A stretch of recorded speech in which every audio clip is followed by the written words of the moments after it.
చూస్తున్నామో, మనము ప్రతిరోజు మనం ఉపయోగించుకునేది, మనము చూస్తూ ఉన్నది, అలాగే అది లేనిదే మానవ కోటి ఉండదు. అదే మనందరికీ తెలుసు, జలము, జలములు, జలములు. ఈరోజు చాలామంది లీటర్ల కొద్దీ నీళ్లు తాగుతున్నారు. లీటర్ల కొద్దీ నీళ్లు తాగుతున్నారు కానీ వాటి గురించి మాత్రము ఎవరు కూడా ఆలోచించడం లేదు. ఇంకా మనం చూడగలిగితే, జలములలో మనం చూడగలిగితేనండి, మానవ జాతిలో మరి ఎంతో ప్రాముఖ్యమైనవి జలములు. ప్రారంభంలో మనం చూడగలిగితే, ప్రారంభంలో బైబిల్లోనికి మనం వెళ్ళగలిగితే మనకు కనిపించేది ఏంటి అన్నప్పుడు, ఈ జలములే, ఈ జలములే, ఈ వాటరే మనకు కనబడుతుంది. అంటే జలములను దేవుడు పరిచయం చేశాడు ప్రారంభములో. మీరు చూడగలిగితే అన్నీ ఎలా వచ్చాయో చెప్పాడు. భూమి ఎలా వచ్చిందో, ఈ చెలించేటివి ఎలా వచ్చాయో, అన్నీ ఎలా వచ్చాయో చెప్పాడు. కానీ నీరు ఎలా చేశాడో, ఎలా తయారు చేశాడో మాత్రమో బైబిల్లో చెప్పలేదు. ఇప్పటికీ అది మిస్టరీగానే ఉంది. అది మిస్టరీగానే ఉంది. ఇప్పటికీ మనం చూడగలిగితే వేరే గ్రహాలలో మరి నీరు ఉందో ఏమో అని ఇప్పటికీ రీసెర్చ్ చేస్తూనే ఉన్నారు. ఎందుకంటేనండి, ఏ గ్రహములోనైతే నీరు ఉంటుందో ఆ గ్రహములో జీవం ఉంటుంది గనక. ఎందుకంటే ఈ భూమి పాడైపోతుంది, ఈ పొల్యూషన్ వల్ల ఈ ప్రకృతి అంతా కూడా పాడైపోతుంది, రోజు రోజుకు ఈ భూమి పాడైపోతుంది గనక వేరే గ్రహాల్లో నీళ్లు ఉన్నాయేమో అని వెతుకుతున్నారు. ఎందుకంటే ఎక్కడైతే జలములు ఉంటాయో అక్కడ బ్రతకవచ్చు అని. అయితే నీరు ఎలా పుట్టిందో చెప్పలేదు, కానీ దానికి ఫార్ములా మాత్రం ఉంది. H2O అంటారు. వాటర్కు ఫార్ములా ఏంటంటే H2O అంటారు. 2 హైడ్రోజన్ అణువులు, యాటమ్స్, అలాగే ఒక ఆక్సిజన్ యాటమ్ కలిస్తేనండి, ఇదిగోనండి, ఈ నీరు అనేటివి ఉత్పన్నమవుతాయి, నీరు అనేటివి పుడతాయి. 2 హైడ్రోజన్ అణువులు ప్లస్ ఒక ఆక్సిజన్ అణువు కలిస్తే నీరు పుడుతుంది. మరి ఈరోజు మనం చూడగలిగితేనండి, చాలామంది ఈరోజు ఇదిగో మరి వేల రూపాయలు పెట్టి 1 లీటర్ వాటర్ కొనుక్కుంటున్నారు. కొన్ని వేల రూపాయలు పెట్టి ఈరోజు మంచి వాటర్ తాగాలి అని ప్యూరిఫైర్లు కొనుక్కుంటున్నారు, తాగుతున్నారు. ఈరోజు మంచి వాటర్, స్వచ్ఛమైన జలములు తాగాలి అని. అందుకే మనం చూడగలిగితేనండి, పూర్వము కూడా ప్రజలు ఎక్కడ నివసించారు అన్నప్పుడు అండి, నది పరివాహిక ప్రాంతాలలో మరి పూర్వము నివాసాలు ఏర్పాటు చేసుకున్నారు. ఎక్కడైతే ఇదిగో నీళ్లు ఉన్నాయో అక్కడే నివాసాలు ఏర్పాటు చేసుకున్నారు. మరొక విషయం ఏంటంటేనండి, ఇదిగోనండి, ఆదాము అవ్వలు వాడిన నీరు ఎప్పటికీ భూమి మీద ఉందటండి. మళ్ళీ చెబుతున్నాను, ఆదాము అవ్వలు వాడిన నీరు ఎప్పటికీ భూమి మీద ఉందట. ఎలా చెప్పగలరు అన్నప్పుడు వాటర్ అనేది 1 డ్రాప్ కూడా వేస్ట్ కాదటండి. భూమి మీద ఉన్న వాటర్ అనేది 1 డ్రాప్ కూడా వేస్ట్ కాదటండి. అయితే అది మేఘాలలోనే ఉంటుంది, లేదంటే నదుల్లోనే ఉంటుంది, అయితే సముద్రాల్లోనే ఉంటుంది. ఎక్కడైనా వాటర్ అనేది ఎక్కడో ఒక దగ్గర ఉంటుందటండి. కానీ వాటర్ అనేది వేస్ట్ కాదటండి. అందుకే ఆదాము అవ్వలు వాడిన నీరు కూడా ఇప్పటికీ భూమి మీద ఉన్నది అని చెబుతున్నారు. ఇదొక సైకిల్ అటండి. ఇప్పుడు ఇక్కడ మనం చూడగలిగితే, ఇక్కడ చెరువులు ఆవిరైపోయి ఎక్కడ పడతాయో, అక్కడ మరి సముద్రాల నీళ్ళు ఆవిరైపోయి ఎక్కడ వర్ష రూపంలో పడుతుందో. అందుకే భూమి మీద ఉన్న వాటర్లో 1 డ్రాప్ కూడానండి వేస్ట్ కాదటండి. అందుకే మనం చూడగలిగితే భూమి మీద ఎంత నీరు ఉండాలో దేవుడు అంతే పెట్టాడండి. అందుకే ప్రారంభంలో మనం బైబిల్ గ్రంథంలోనికి వెళ్ళగలిగితే అక్కడ మనకేం కనబడుతుంది అన్నప్పుడు అండి, అక్కడ ప్రారంభంలో దేవుడు జలములను మనకు పరిచయం చేశాడు. అక్కడ ఏమన్నాడు అంటే, ఇదిగోనండి పై జలములు క్రింది జలములు అన్నాడు. పై జలములు క్రింది జలములు అన్నాడు. అంటే పైన కూడా, భూమికి పైన కూడా జలాలు ఉన్నాయా అంటే, ఆకాశంలో కూడా జలాలు ఉన్నాయి అంటే, నాసా సైంటిస్టులు కనిపెట్టారు అంటున్నారు. వాళ్ళు ఏమంటున్నారు అంటే, ఆకాశంలో కూడా జలములు ఉన్నాయి అంటున్నారు. ఆకాశంలో కూడా జలములు ఉన్నాయి అంటున్నారు. జలములు ఉన్నాయి అంటున్నారు. వాటినే మరి బైబిల్ గ్రంథంలో ఏమన్నాడో మనం ఇంకా కాస్త ముందుకు వెళ్ళి మనం అందరం కూడా ఆలోచన చేయగలిగితే, మరి బైబిల్ గ్రంథంలో నుండి అందరం కూడా ఆది కాండము, దయచేసి అందరం కూడా ఆది కాండము మొదటి అధ్యాయము, ఆది కాండము మొదటి అధ్యాయము, ఆది కాండం మొదటి అధ్యాయము మొదటి 2 వచనాలు మనం అందరం కూడా చదువుకుందాము. ఆదియందు దేవుడు భూమి ఆకాశములను సృజించెను. భూమి నిరాకారముగాను శూన్యముగాను ఉండెను. చీకటి అగాధ జలముల పైన కమ్మి ఉండెను. దేవుని ఆత్మ జలముల పైన అల్లాడుచుండెను. అగాధ జలములు అన్నాడు. అగాధ జలములు అంటే ఎంత లోతుంటుందో ఎవరికి తెలియదండి. అందుకే అన్నాడు అగాధ జలములు, అగాధ జలములు. అగాధ జలముల పైన కమ్మి ఉండెను అని మనం చదువుకుంటున్నాము. అలాగే 6వ వచనానికి మనం రాగలిగితే, 6వ వచనం నుంచి మనం చదువుకోగలిగితే, మరియు దేవుడు జలముల మధ్య ఒక విశాలము కలిగి ఆ జలములను ఈ జలములను వేరుపరచును గాక అని పలికెను. ఆ జలములు ఈ జలములు అంటున్నాడు. ఆ జలములు ఈ జలములు, ఆ జలములు ఈ జలములు అంటే విడగొడుతున్నాడు. ఇంకా మనం చూడగలిగితేనండి, దేవుడు ఆ విశాలము చేసి విశాలము క్రింద ఉన్న జలములను విశాలము మీది జలములను వేరుపరచగా ఆ ప్రకారమాయెను. దేవుడు ఆ విశాలమునకు ఆకాశమని పేరు పెట్టెను. అస్తమయమును ఉదయమును కలగగా 2వ దినమాయెను. అంటే దేవుడు వాటర్ను విడగొడుతున్నాడు. వాటర్ను విడగొడుతున్నాడు. ఆ జలములు ఈ జలములు అంటున్నాడు. ఆ జలములు ఈ జలములు అంటున్నాడు.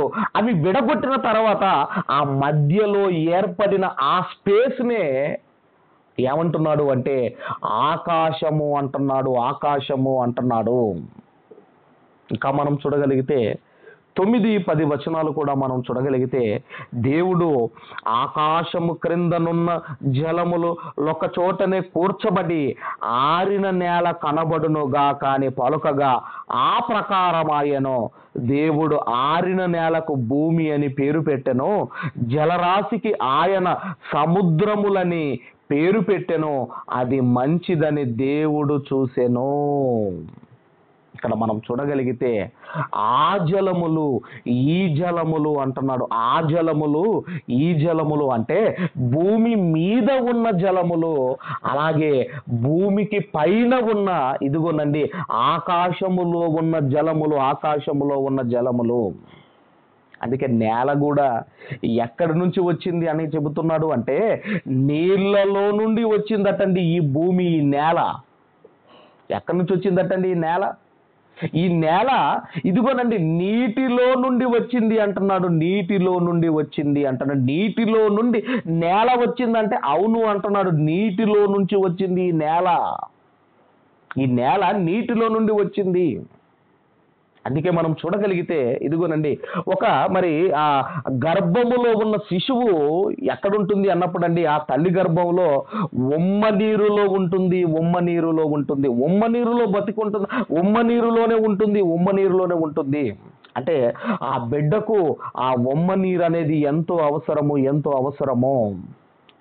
ఉమ్మ నీటిలో నుంచి ఒక బిడ్డ ఎలాగూ ఇదిగోనండి బయటికి వచ్చి జీవిస్తుందో అలాగేనండి ఈ నేల కూడానండి ఇదిగో ఎక్కడి నుంచి వచ్చింది అన్నప్పుడు జలములలో నుండి వచ్చింది. జలములలో నుండి వచ్చింది.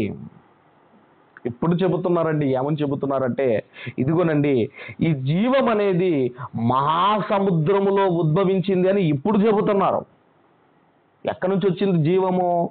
జీవం అనేది ఎక్కడి నుంచి వచ్చింది?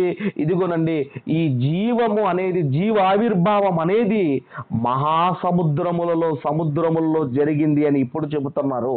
ఇప్పుడు కనుక్కుంటున్నారు, ఇప్పుడు చెబుతున్నారు.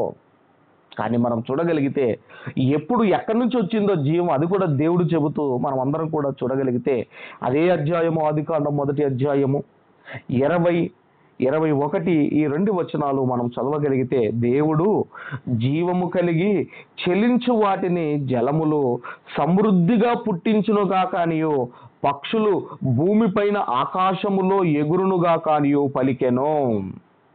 దేవుడు జలములలో వాటి జాతుల ప్రకారము జలములు సమృద్ధిగా పుట్టించిన మహామత్యమును, జీవము కలిగి చెలించు వాటన్నిటిని దాని జాతి ప్రకారము రెక్కలు గల ప్రతి పక్షిని సృజించెను. అది మంచిదని దేవుడు చూచెను. ఇప్పుడు చెబుతున్నారు కదండి, జీవావిర్భావం అనేది సముద్రములో జరిగింది అని ఇప్పుడు చెబుతున్నారు కదా. వీళ్ళు చెప్పక ముందే కొన్ని వేల సంవత్సరాల క్రితమే దేవుడు ఆదికాండములో రాయించాడు చూడండి. అంటే జీవము ఎక్కడ పుట్టిందటండి? జీవం ఎక్కడ పుట్టిందటండి? ఇదిగోనండి నీళ్లలో నుండే పుట్టింది జీవము. నీళ్లలో నుండే పుట్టింది జీవము. నీళ్లలో నుండే వచ్చింది భూమి. నీళ్లలో నుండే పుట్టింది జీవము.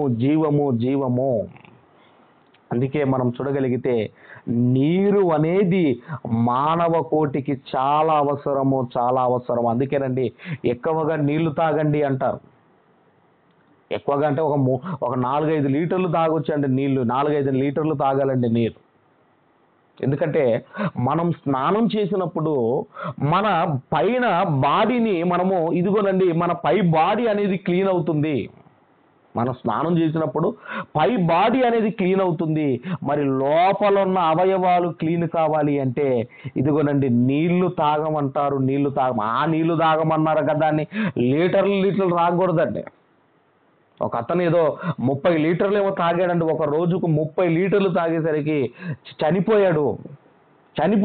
చచ్చిపోయాడండి. 30 లీటర్ల నీళ్లు తాగి చనిపోయాడండి సుమారుగా. ఎందుకంటే ఎన్ని తాగాలో అన్నీ తాగాలి. అందుకే మానవ కోటికి నీరు అనేది చాలా అవసరం అండి. అందుకే ఏమన్నాడో తెలుసా అండి? ఒకవేళ కిడ్నీలో రాళ్ళు వచ్చాయి అనుకోండి, కిడ్నీలో రాళ్ళు వస్తే డాక్టర్స్ కానివ్వండి ఏమని చెబుతారంటే, నీరు బాగా తీసుకోండి, నీరు చాలా తాగండి అని చెబుతారు. ఎందుకంటే ఆ రాళ్లను తొలగించే ఆ గుణము ఇదిగోనండి ఈ వాటర్కు ఉంటుంది. అందుకే మనం చూడగలిగితేనండి బైబిల్ గ్రంథంలో కూడా ఏమని రాయబడిందో ఒక్కసారి మీరు చూడగలిగితే, బైబిల్ గ్రంథంలో కూడా ఏమని రాయబడిందో యోబు గ్రంథము దయచేసి 14వ అధ్యాయము బైబిల్లో కూడా ఏం రాయబడిందో మనం చూడగలిగితే, యోబు గ్రంథము 14వ అధ్యాయము దయచేసి 19వ వచనాన్ని మనం అందరం కూడా చదువుదాం. 19వ వచనము, జలము రాళ్లను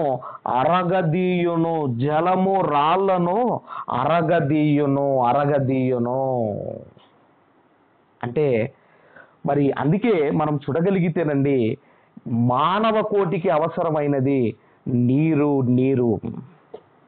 అందుకే మానవ మేధస్సుకు అందనిది, మనుషులకు లొంగనిది, మనిషి మాట వినదిది ఏదైనా ఉన్నది అంటేనండి అది గాలి, నీరు గాలి. ఇవి మానవ మేధస్సుకు ఎప్పుడు అందవండి. ఇవి మానవులకు ఎప్పుడు లొంగవు. ఇవి మనిషి మాట ఎప్పుడు వినవు. అన్నింటిని మనిషి లొంగ తీసుకుంటాడు. మీరు అన్నింటిని ఏలుతారు అన్నాడు. అన్నింటిని మీరు ఏలుతారు.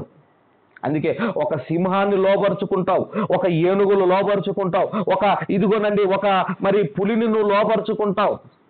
క్రూర మృగాలను లోబర్చుకుంటావు, అన్నింటిని లోబర్చుకుంటావు, కానీ గాలిని, ఇదిగోనండి నీటిని నీవు లోబర్చుకోలేవు, అవి నీ మాట వినవు అన్నాడు. మరి వీటిని లోబర్చుకుంటావు అంటే లోబర్చుకుంటావు అన్నాడండి. అదే ఆదికాండము 1వ అధ్యాయము 28వ వచనాన్ని మనం చదవగలిగితే, ఆదికాండము 1వ అధ్యాయము 28వ వచనాన్ని దయచేసి మనమందరము కూడా చదవగలిగితే, 28వ వచనములో దేవుడు వారిని ఆశీర్వదించెను. ఎట్లనగా, మీరు ఫలించి అభివృద్ధి పొంది విస్తరించి భూమిని నిండించి దానిని లోబరుచుకొనుడి, సముద్రపు చేపలను ఆకాశ పక్షులను భూమి మీద ప్రాకు ప్రతి జీవిని ఏలుడని దేవుడు వారితో చెప్పాను. ఏలుడండి, ఏలండి, ఏలండి, ఏలండి, ప్రతి దాన్ని ఏలండి. అంతేగాని తుఫాను, అలాగే గాలిని, నీరును, ఇదిగో అవి మీకు లోబడతాయని కానీ, వాటిని ఏలండని కానీ దేవుడు ఎక్కడ చెప్పలేదు. దేవుడు ఎక్కడ చెప్పలేదు. మిగిలే అన్ని మీకు లోబడతాయి, జీవరాశి మీకు లోబడుతుంది. అందుకే మనిషి ఎంత ఉంటాడు, ఒక ఎలిఫెంట్ ఎంత ఉంటుంది, ఒక ఏనుగు ఎంత ఉంటుంది, మీరు ఆలోచించండి. ఎందుకు అవి లోబడుతున్నాయి అంటే దేవుడు అవి మీకు లోబడతాయి అని చెప్పాడు గనుక అవి లోబడుతున్నాయి. వాటిని ఏలుతున్నాం. కానీ నీటిని నువ్వు ఏలలేవు, గాలిని నువ్వు ఏలలేవు, తుఫాను నువ్వు ఏలలేవు. అవి నీకు లోబడవు, నీ మాట వినవు. ఎందుకండి అవి మన మాట వినవు? ఇవి ఎందుకు ఒక మనిషి మాట ఎందుకు వినవు అంటే దానికి బైబిల్లో ఆధారం ఉందండి. ఎందుకు వినవు అన్నప్పుడు అందరం కూడా దయచేసి హెబ్రీలకు రాసిన పత్రిక, అపోస్తులైన పౌలు గారు హెబ్రీలకు రాసిన పత్రిక 1వ అధ్యాయము 6, 7, 8 వచనాలు కలిసి ఉంటాయి, మనం చదువుకుందాము. మరియు ఆయన భూలోకమునకు ఆది సంభూతిని మరలా రప్పించినప్పుడు దేవుని దూతలందరూ ఆయనకు నమస్కారము చేయవలనని చెప్పుచున్నాడు. తన దూతలను వాయువులుగాను తన సేవకులను అగ్ని జ్వాలలుగాను చేసుకొనువాడు. ఏమంటున్నాడండి? తన దూతలను వాయువులుగాను తన దూతలను వాయువులటండి. ఈ వాయువులు ఎవరు అన్నప్పుడు దూతలు, దేవుని దూతలు దేవుని మాట వింటాయండి. దేవుని దూతలు దేవుని మాట వింటాయి, మనుషుల మాట కాదు. అందుకే ఆయన అంటున్నాడు అక్కడ, తన దూతలను వాయువులుగాను తన సేవకులను అగ్ని జ్వాలలుగాను చేసుకొనువాడు. అందుకే మనం చూడగలిగితేనండి, ఇవి దేవుని దూతలు అంటే వాయువులు. ఇప్పుడు హైడ్రోజను, ఇవన్నీ మనం ఆక్సిజన్ ఆ వాయువులు అంటున్నాం కదా, ఇవన్నీ కూడా దేవుని దూతలు. అంటే దేవుని దూతలు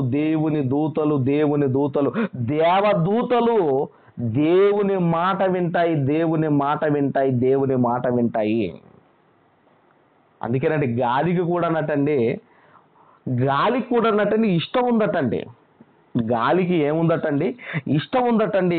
ఎక్కడ చెప్పాడు అన్నప్పుడు యోహాను సువార్త 3వ అధ్యాయము 8వ వచనంలో, యోహాను సువార్త 3వ అధ్యాయము 8వ వచనములో యేసుక్రీస్తు వారు మాట్లాడుతూ, గాలి తనకిష్టమైన చోటును విసురును, నీవు దాని శబ్దము విందువే గాని అది ఎక్కడి నుండి వచ్చునో ఎక్కడికి పోవునో నీకు తెలియదు. అంటే గాలికి ఇష్టం ఉందంటే గాలికి ఇష్టం ఉందండి. గాలికి ఇష్టం ఉంది. గాలికి ఏమండి దాని ఇష్టం ఏంటండి అంటే దేవుని ఇష్టమే గాలి ఇష్టం అండి. గాలి అంటే దానికి ఇష్టం ఉందంటే దానికి ఇష్టం ఉంది. మనకి ఇష్టం వచ్చినట్టు అది ఉండదు, దేవునికి ఇష్టం వచ్చినట్టుగా గాలి ఉంటుంది. అందుకే ఈ గాలి గురించి మాట్లాడుతూ, ఇప్పుడు మన బీరువాలో ఏం దాచుకుంటాం? మన బీరువాలో బంగారము, మన బీరువాలో ధనము, కాస్ట్లీ బట్టలు, ఇవన్నీ కూడా మన బీరువాలో మనం దాచుకుంటాము. కానీ దేవుని బీరువాలో ఏముందో మీరు చూడగలిగితే దయచేసి అందరం కూడా మరి ఇర్మియా గ్రంథము ఇర్మియా గ్రంథం 51వ అధ్యాయము, ఇర్మియా గ్రంథము 51వ అధ్యాయము, దయచేసి 51వ అధ్యాయము అందరము కూడా దయచేసి మరి 51వ అధ్యాయము 16వ వచనాన్ని మనం అందరం కూడా చదవగలిగితే, భూమి అంత భాగములో నుండి ఆయన ఆవిరి ఎక్కజేయును, వర్షము కలుగునట్లు ఆయన మెరుపులు పుట్టించును, తన ధనాగారములో నుండి గాలిని రావించును, తన ధనాగారములో నుండి గాలిని రావించును. అంటే దేవుని యొక్క ధనాగారంలో ఏముందయ్యా అంటే గాలి ఉంది, గాలి ఉంది, గాలి ఉంది. అంటే ఆయన తన బీరువాలో ఏం దాచుకున్నాడయ్యా అన్నప్పుడండి, గాలిని గాలిని గాలిని దాచుకున్నాడు, గాలిని దాచిపెట్టాడు. ఇంకా మరి ఈ జలముల గురించి కూడా మీరు చూడగలిగితే, ఈ జలముల గురించి కూడా ఏమన్నాడు అంటే జలముల దేవదూత అన్నాడండి. ఒక్కసారి ప్రకటన గ్రంథము, అందరం కూడా దయచేసి ప్రకటన గ్రంథము మరి అందరం కూడా దయచేసి 16వ అధ్యాయము 6వ వచనములో, 16వ అధ్యాయము 6వ వచనంలో, 16వ అధ్యాయం 6వ వచనంలో, దీనికి వారు పాత్రులే, నీవు ఈలాగు తీర్పు తీర్చితివి గనుక నీవు న్యాయవంతుడవని జలముల దేవదూత చెప్పగా వింటిని, జలముల దేవదూత చెప్పగా వింటిని, జలముల దేవదూత చెప్పగా వింటిని అంటున్నాడు. అందుకేనండి గాలి కానివ్వండి, ఈ నీరు కానివ్వండి, ఇవన్నీ కూడా దేవుని దేవదూతలు. అందుకే దేవదూతలు దేవుని మాట వింటాయి, దేవునికి సర్వీస్ చేస్తాయి, దేవుని యొక్క సర్వెంట్లండి ఇవన్నీ కూడా. అందుకే ఒక తుఫాను కానివ్వండి, ఇదిగో వరదలు వచ్చినప్పుడు కానివ్వండి, ఇదిగోనండి అవి మనం ఆగిపోవండి. ఒక వర్షం వచ్చేటప్పుడు కావచ్చు, లేదంటే వరదలు వచ్చేటప్పుడు కావచ్చు, తుఫాను వచ్చినప్పుడు కావచ్చు, ఆగిపోవని మీరు ఎన్నిసార్లు చెప్పినా అవి ఆగిపోవు. మరి ఎవరు చెబితే ఆగిపోతాయి? అవి ఎవరు చెబితే ఆగిపోతాయి అంటే ఎవరైతే వాటిని కలిగించారో, ఎవరైతే వాటిని సృష్టించారో, ఇదిగో ఆ వ్యక్తి చెప్పాలండి, ఆయన చెప్పాలండి. మార్క్సు వార్తలో 4వ అధ్యాయము, మార్క్సు వార్త 4వ అధ్యాయము 37 నుంచి దయచేసి, మార్క్సు వార్త 4వ అధ్యాయం దయచేసి 37 నుంచి 41 వరకు ఒక్కసారి మనం అందరం కూడా చదవగలిగితే, 37 నుంచి మనం చదవగలిగితే, అప్పుడు పెద్ద తుఫాను రేగి ఆయన ఉన్న దోణి మీద అలలు కొట్టినందున దోణి నిండిపోయెను. ఆయన దోణి అమరమున తలగడ మీద తలవాల్చుకొని నిద్రించుచుండెను. వారాయనను లేపి, బోధకుడా, మేము నశించిపోవచ్చున్నాము, నీకు చింత లేదా అని ఆయనతో అనేది. అందుకు ఆయన లేచి గాలిని గర్దించి నిశ్శబ్దమై ఉండుమని సముద్రముతో చెప్పగా గాలి అణిగి మిక్కిలి నిమ్మలమాయెను.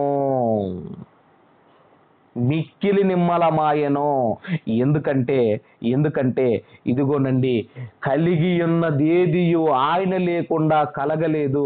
ఇదిగోనండి ఈరోజు ఇవన్నీ కూడా కలిగించింది క్రియేటర్ ఆయనే, ప్రభు అయిన యేసుక్రీస్తు వారు. అందుకేనండి ఎప్పుడైతే గర్దించాడో గాలి అణిగి మిక్కిలి నిమ్మలమాయెను. అప్పుడండి శిష్యులు మీరు చూడగలిగితే వారు మిక్కిలి భయపడి, ఈయన ఎవరో, గాలియు సముద్రమును ఈయనకు లోబడుచున్నవని ఒకరితో ఒకడు చెప్పుకొనిరి. అంటే ఈయన ఒక సృష్టికర్త అని ఆనాడు అక్కడున్న శిష్యులకు అర్థం కాలేదు. ఈయన ఒక అధికారి అని వారికి అర్థం కాలేదు. కాబట్టి మనం ఆలోచన చేయగలిగితేనండి, ఇదిగోనండి ఈ గాలి కావచ్చు, నీరు కావచ్చు, సముద్రం, ఇవన్నీ కూడా కలిగి ఉన్నదేదియో ఆయన లేకుండా కలగలేదు. కాబట్టి మనము ఇవన్నీ చదివిన తర్వాత ఆనాడు ఇదిగో జలములతోనే జీవమును, మరి జలములలోనే జీవమును మనం చూసాము. ఆ తర్వాత ఇదిగోనండి జలములతోనే జీవము ఆవిర్భవించింది అని మనం చదువుకున్నాము. ఆ తర్వాత జలములతోనే నాశనము చేశాడు, జలములతోనే నాశనము చేశాడు, జలప్రలయం రప్పించాడు. ఒక నోవాహు కుటుంబము మాత్రమే కాపాడబడింది. అలాగే యేసుక్రీస్తు వారు భూమి మీదకి వచ్చిన తర్వాత కూడా జలములతోనే, అంటే ఇదిగోనండి నూతన జన్మ అనేది ఇదిగోనండి బ్యాప్టిజం ద్వారా ప్రారంభించాడు. నూతన జన్మ అనేది బ్యాప్టిజం ద్వారా ప్రారంభించాడు. దేనితో? జలములతోనే, జలములతోనే, జలములతోనే. యేసుక్రీస్తు వారు సెలవులో ఉన్నప్పుడు అండి ఏం జరిగింది అన్నప్పుడు, యేసుక్రీస్తు వారిని మరి అక్కడున్న సైనికుడు బతికున్నాడా చనిపోయాడని పక్కలో పొడుస్తాడు. పక్కలో పొడిచినప్పుడు ఏం జరిగింది అన్నప్పుడు అండి మనందరికీ తెలిసి యోహాను సువార్త 19:34 సైనికులలో ఒకడు ఈటతో ఆయనను పక్కన పొడిచెను, వెంటనే రక్తమును నీళ్లును కారెను. ఎప్పుడైతే పక్కలో పొడిచాడో రక్తమును నీళ్లును కారెను అని మనం చదువుకుంటున్నామో, మరి ఎప్పుడైనా మనం ఆలోచించామా? పక్కలో పొడిచినప్పుడు నీళ్లు రక్తము ఎందుకు వచ్చాయని ఎప్పుడైనా మనం ఆలోచించామా? పక్కలో పొడిచినప్పుడు నీళ్లు రక్తము ఎందుకు వచ్చాయో ఎప్పుడైనా మనం ఆలోచించాము? ఈ మధ్యకాలంలో చనిపోయిన వ్యక్తులు రక్తం గడ్డగట్టిపోతుంది, మరి ఎలా వచ్చిందని ఏదేదో మాట్లాడుతున్నారు. కానీ మనం చూడగలిగితే మరి యేసుక్రీస్తు వారిని పక్కలో పొడిచినప్పుడు నీరు రక్తము ఎందుకు వచ్చింది, ఎందుకు బయటికి వచ్చింది అన్నప్పుడు అండి దానికి బైబిల్ గ్రంథములో ఆధారం ఉంది. బైబిల్ గ్రంథం ఎందుకు నీరు రక్తము బయటికి వచ్చింది, ఎందుకు నీరు రక్తం బయటికి వచ్చింది బల్లెముతో పొడిచినప్పుడు అంటే బైబిల్లో దానికి కూడా ఆధారం ఉందండి. మనమందరం కూడా త్వరగా మరి సంఖ్యాకాండం 8వ అధ్యాయము, దయచేసి సంఖ్యాకాండము 8వ అధ్యాయము 6-7 వచనాలు మనము చదువుకుందాం. సంఖ్యాకాండం 8వ అధ్యాయము 6-7 వచనాలు మనం చదువుకుందాము. లేవీయులను ప్రత్యేకించి వారిని పవిత్రపరచుము. లేవీయులను ప్రత్యేకించి వారిని పవిత్రపరచుము. వారిని పవిత్రపరచుటకు నీవు వారికి చేయవలసినది ఏమనగా వారి మీద పాప పరిహారార్థ జలములను ప్రోక్షించుము. వారి మీద పాప పరిహారార్థ జలమును ప్రోక్షించుము. అప్పుడు వారు మంగళ కత్తితో తమ శరీరమంతయు గొరిగించుకొని.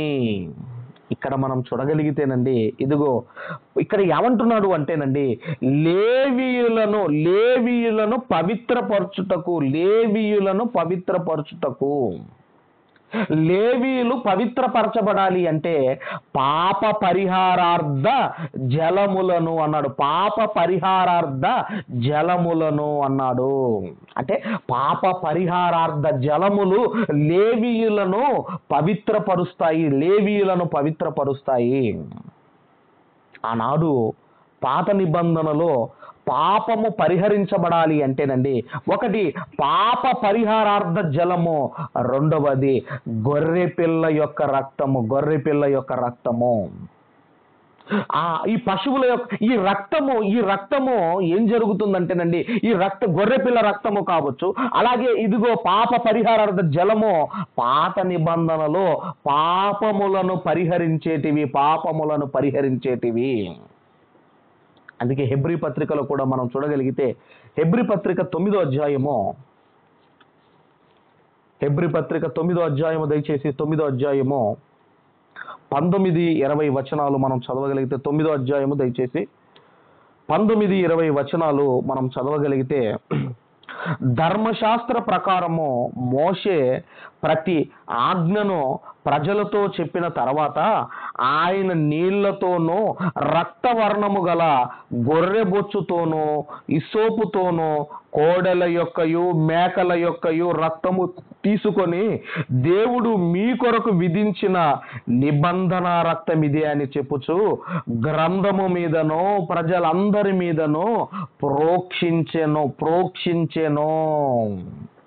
అంటే నీరు, తర్వాత ఇంకోటి ఏమంటున్నాడండి, కోడెల యొక్కయు మేకల యొక్కయు రక్తము తీసుకొని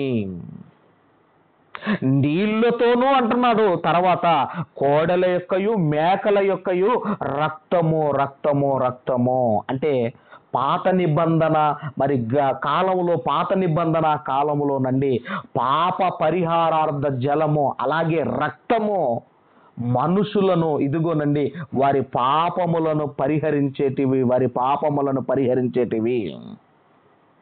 అందుకేనండి యేసుక్రీస్తు వారు మనం చూడగలిగితేనండి ఇక నుండి యేసుక్రీస్తు వారి శిలువ యాగము నుండి ఇక మనం చూడగలిగితేనండి ఈ పాప పరిహారార్థ జలము కావచ్చు, అలాగే ఈ కోడెల యొక్కయు ఈ మేకల యొక్కయు రక్తము కావచ్చు, ఇక వాటితో పని లేదు. ఎందుకంటే యేసుక్రీస్తు వారి రక్తమే పాపములను కడుగుతుంది గనుక ఆయనను పొడిచినప్పుడు, ఆయన పక్కలో పొడిచినప్పుడు రక్తము నీళ్లు బయటికి వచ్చాయి. ఎందుకు వచ్చాయి అన్నప్పుడు అండి ఇక నుంచి పాప పరిహారార్థ జలము కావచ్చు, ఇదిగో ఈ పశువుల యొక్క ఈ రక్తము కావచ్చు, ఈ రక్తముతో ఇక పని లేదు. ఎందుకంటే యేసు రక్తమే ప్రతి పాపమును కడుగుతుంది గనక దానికి సింబాలిక్ గానే ఇదిగోనండి శిలువలో ఆయనను పొడిచినప్పుడు ఆయన ప్రక్కలో నుండి నీరు రక్తం అనేది రావటం జరిగింది. అందుకే యేసుక్రీస్తు వారి గురించి మాట్లాడుతూ మొదటి యోహాను పత్రిక దయచేసి 5వ అధ్యాయము, మొదటి యోహాను పత్రిక దయచేసి 5వ అధ్యాయము 6వ వచనాన్ని మనం అందరము కూడా చదువుకుందాము. నీళ్ల ద్వారాను రక్తము ద్వారాను వచ్చిన వాడు ఈయనే, అనగా యేసుక్రీస్తే. ఈయన నీళ్లతో మాత్రమే గాక నీళ్లతోనూ రక్తముతోనూ వచ్చెను. ఆత్మ సత్యము గనుక సాక్ష్యమిచ్చువాడు ఆత్మయే. అంటే యేసుక్రీస్తు వారు, ప్రభు అయిన యేసుక్రీస్తు వారు నీళ్లతోనూ రక్తముతోనూ వచ్చినవాడు. అందుకేనండి ఆయనను పొడిచినప్పుడు నీరు రక్తము కారింది. ఎందుకంటే ఇక నుండి అన్ని కూడా ఇదిగోనండి ఇక ఆ గొర్రెల రక్తము మేకల రక్తముతో ఇక పని లేదు, పాప పరిహారార్థ జలముతో ఇక పని లేదు అని చెప్పడానికి ఆయనను పొడిచినప్పుడు నీళ్లు రక్తం వచ్చాయి. అందుకే చూడండి నేల గురించి చూడండి, జలములలో ఎంత మ్యాటర్ ఉందో చూడండి. ఇంకా మరి త్వరగా కీర్తన గ్రంథము 23వ కీర్తన గ్రంథం దయచేసి 23వ కీర్తన మొదటి 2 వచనాలు మనం చదవగలిగితే, యెహోవా నా కాపరి, నాకు లేమి కలగదు. పచ్చిక గల చోట్ల ఆయన నన్ను పరుండజేయుచున్నాడు. శాంతికరమైన జలముల యొద్ద నన్ను నడిపించుచున్నాడు. శాంతికరమైన జలముల యొద్ద నన్ను నడిపించుచున్నాడు. ఇంతకీ ఏంటి శాంతికరమైన జలములు? శాంతికరమైన జలములు అంటే ఏంటివి అన్నప్పుడు అండి మనం చూడగలిగితే బైబిల్ గ్రంథంలో అపవిత్రాత్మ అండి నీళ్లు లేని చోట ఉంటుంది అని మనం చదువుకుంటాం. మరి ఎక్కడన్నప్పుడు మత్తయి సువార్తలో మనకు కనబడుతుందండి. మత్తయి సువార్త 12వ అధ్యాయము 43వ వచనంలో 12వ అధ్యాయం 43వ వచనంలో అపవిత్రాత్మ ఒక మనుషుని వదిలిపోయిన తర్వాత అది విశ్రాంతి వెదకుచు నీరు లేని చోట్ల తిరుగుచుండును. కానీ ఇక్కడ అంటున్నాడు, శాంతికరమైన జలముల యొద్ద నన్ను నడిపించుచున్నాడు. ఇంతకి ఏంట శాంతికరమైన జలములు అన్నప్పుడండి, ఇదిగో అవే జీవజలములు, జీవజలములు, జీవజలములు. శాంతికరమైన జలములు అంటే జీవజలములు, జీవజలములు. సమరయ స్త్రీ దగ్గరికి వెళ్తాడు కదండి, అక్కడ సమరయ స్త్రీ దగ్గర యేసుక్రీస్తు వారు మాట్లాడుతూ, ఈ నీళ్లు తాగితే మరల ఈ బావిలో నీళ్లు తాగితే మరల నువ్వు దప్పికొంటావు, కానీ నేనిచ్చు నీళ్లు తాగితే ఇదిగో నీలో ఊరేడి నీటి బుగ్గలు పుట్టును అన్నాడు. ఇక నీకు దప్పిక వేయదు అన్నాడు. ఆ నీళ్ళే జీవజలములు, జీవజలములు. జీవజలములు దొరికినప్పుడే అవి తాగాలి, జీవజలములు దొరికినప్పుడే అవి తాగాలి. అందుకే ఇక్కడ మరి దావీదు గారు రాస్తూ అంటున్నారు, శాంతికరమైన జలముల యొద్దకు నన్ను నడిపించుచున్నావు. ప్రకటన గ్రంథంలో కూడా, ప్రకటన గ్రంథము 12వ అధ్యాయము 22వ అధ్యాయము దయచేసి ప్రకటన గ్రంథము 22వ అధ్యాయం దయచేసి 17వ వచనాన్ని మనం చదవగలిగితే, ఆత్మయు పెండ్లి కుమార్తెయు రమ్మని చెప్పుచున్నారు, వినువాడును రమ్మని చెప్పవలెను. దప్పిగొనిన వానిని రానిమ్ము, ఇచ్చయించు వానిని జీవజలములను ఉచితముగా పుచ్చుకొననిమ్ము. అంటే ఇక్కడ పరిశుద్ధాత్మ దేవుడు అండి, పరిశుద్ధాత్మ దేవుడు ఇదిగో యేసుక్రీస్తు వారి 2వ రాకడ కొరకు ఆకాంక్షిస్తున్నాడు. అలాగే ఇక్కడ కూడా సంఘం కూడా మనం ఆలోచన చేయగలిగితేనండి, ఏమంటున్నాడు అంటేనండి, ఇదిగో దప్పిగొనిన వానిని రానిమ్ము, ఇచ్చయించు వానిని జీవజలములను ఉచితముగా పుచ్చుకొననిమ్ము. అందుకే జీవజలములు దొరికినప్పుడే త్రాగాలండి, జీవజలములు దొరికినప్పుడే త్రాగాలి. అంటే జీవజలములు అంటే ఇర్మియా గ్రంథములో 17వ అధ్యాయము దయచేసి, ఇర్మియా గ్రంథము దయచేసి 17వ అధ్యాయము 13వ వచనాన్ని మనం చదవగలిగితే, ఇర్మియా గ్రంథము 17వ అధ్యాయము 13వ వచనాన్ని మనం చదవగలిగితే, ఇశ్రాయేలునకు ఆశ్రయమా, యెహోవా నిన్ను విసర్జించిన వారందరూ సిగ్గునొందుదురు, నా ఎడల ద్రోహము చేసిన వారు యెహోవా అను జీవజలముల ఊటను విసర్జించి ఉన్నారు గనుక వారు ఇసుక మీద పేరు వ్రాయబడిన వారుగా ఉందురు. అంటే జీవజల ఊట అంటే ఇదిగోనండి దేవుడు, ఇదిగో ఆ దేవుణ్ణి విసర్జించిన వారు ఇసుక మీద పేరు రాసుకునే వారిగా ఉంటారటండి. ఇసుక మీద పేరు రాసిన తర్వాత ఆ నీళ్లు వస్తాయి కదా, సముద్రం దగ్గర నీళ్ళు వచ్చినప్పుడు ఏ విధంగా అయితే ఆ పేరు కనుమరుగైపోతుందో, అలాగే జీవజలముల ఊట అయిన నన్ను విసర్జించి ఉన్నారు గనుక వారి పేరు ఇక మీదట వారి పేరు వ్రాయబడిన, ఆ ఇసుక మీద పేరు వ్రాయబడిన వారిగా ఉందురు అంటున్నాడండి. అలా మన పేరు ఉండకూడదు. కాబట్టి ఈ జీవజలములు దొరికినప్పుడే వాటిని తాగాలి. చివరిగా ప్రకటన గ్రంథము 22వ అధ్యాయము మొదటి 5 వచనాలు చదువుకొని ముగింపులోనికి వెళ్ళిపోదాము. దయచేసి ప్రకటన గ్రంథం 22వ అధ్యాయము మొదటి 5 వచనాలు. మరియు స్ఫటికము వలె మెరయునట్టు జీవజలముల నది దేవుని యొక్కయు గొర్రెపిల్ల యొక్కయు సింహాసనము నొద్ద నుండి ఆ పట్టణపు రాజవీధి మధ్యను ప్రవహించుట ఆ దూత నాకు చూపెను. ఆ నది యొక్క ఈవలను ఆవలను జీవవృక్షం ఉండెను. అది నెలకు ఫలించుచు 12 కాపులు కాయును. ఆ వృక్షము యొక్క ఆకులు జనములకును స్వస్థపరచుటకై వినియోగించును. ఇక మీదట శాపగ్రస్తమైనది ఏదియు దానిలో ఉండదు. దేవుని యొక్కయు గొర్రెపిల్ల యొక్కయు సింహాసనము దానిలో ఉండును. ఆయన దాసులు ఆయనను సేవించుచు ఆయన ముఖదర్శనము చేయుదురు. ఆయన నామము వారి నొసళ్ళ మీద ఉండును. రాత్రి వెన్నెల ఉండదు. దీపక్రాంతి అయినను సూర్య కాంతి అయినను వారికి అక్కరలేదు. దేవుడైన ప్రభువే వారి మీద ప్రకాశించును. వారు యుగయుగములు రాజ్యము చేయుదురు. అంటే పరలోకములో కూడా జీవజలము దొరుకుతుంది అంటున్నాడు. పరలోకములో కూడా జీవజలము దొరుకుతుంది అంటున్నాడు. కాబట్టి మనం ఆలోచన చేయగలిగితే వాక్యం అనే జీవ జలముతో మనం బ్రతకాలి. వాక్యం అనే జీవ జలముతో మనం బ్రతకాలి. అందుకేనండి జలములలో ఇదిగోనండి ఎంత మ్యాటర్ ఉంది. మరి ఇవన్నీ కూడా మరొకసారి మీరు వినండి, చక్కగా మీరు అర్థం చేసుకోవాలని కోరుకుంటూ ఈ మాటలను నేను ముగిస్తున్నాను. దేవుడు మనందరిని దీవించి ఆశీర్వదించును గాక. ఆమేన్. ఆమేన్. ఆమేన్.